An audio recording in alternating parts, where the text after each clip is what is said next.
യേശുവിൽ എത്രയും സ്നേഹം നിറഞ്ഞവരെ, നോമ്പുകാലം 12-ാം ദിവസത്തിലേക്ക് നാം കടന്നിരിക്കുന്നു. മറ്റുള്ളവരുടെ മുൻപിൽ വച്ച് ഒരു വ്യക്തിയുടെ വസ്ത്രങ്ങൾ ഉരിഞ്ഞു മാറ്റുവാനായിട്ട് ചിലർക്ക് ഭയങ്കര ഉത്സാഹമാണ്. കാൽവരി മലയിൻ്റെ മുകളിൽ ഈ പ്രപഞ്ചത്തെയൊക്കെയും സൃഷ്ടിച്ച പ്രപഞ്ചനാഥനായ ലോകൈക രക്ഷകനായ യേശുനാഥൻ്റെ വസ്ത്രങ്ങൾ ഉരിഞ്ഞെടുക്കുന്നുണ്ട്. അങ്ങകലെയായി ആ കുരിശുമരണം കണ്ടുകൊണ്ട് നിൽക്കുന്ന കുറേ സ്ത്രീകളുണ്ട്.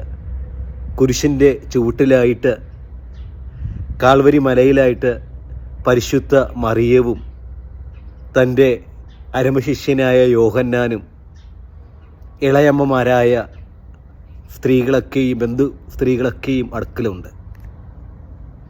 ശരിക്കും നമ്മുടെ ജീവിതങ്ങളിലും നമ്മുടെ വ്യക്തിത്വം, ഞാനായിരിക്കുന്ന അവസ്ഥകൾ, നമ്മുടെ പല കാര്യങ്ങളും മറ്റുള്ളവരെ മുൻപിൽ ഉരിഞ്ഞു മാറ്റപ്പെടുന്ന അനുഭവങ്ങൾ നമുക്കുണ്ടാകാറുണ്ട്. ശരിക്കും അത് വളരെ മാനസികമായ ഒരു വേദനയാണ്. പരിഹാസ്യനായും തീരുന്ന, അവഹേളിക്കപ്പെടുന്ന, നിന്ദിക്കപ്പെടുന്ന, നമ്മൾ ഒന്നും അല്ലാതായി തീരുന്ന ഒരവസ്ഥയാണ് നമ്മുടെ വസ്ത്രം ഉരിഞ്ഞെടുക്കുക എന്നത്. പ്രതീകാത്മകമായി വസ്ത്രം അല്ല ഞാൻ ഉദ്ദേശിക്കുക.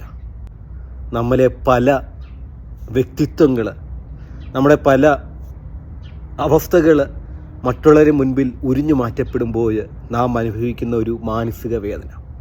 അതേപോലെ നമ്മുടെ ജീവിതത്തിൽ മറ്റുള്ളവരെ ഇല്ലാതാക്കുവാൻ ഉരിഞ്ഞു മാറ്റുന്ന അവസ്ഥകളുണ്ട്.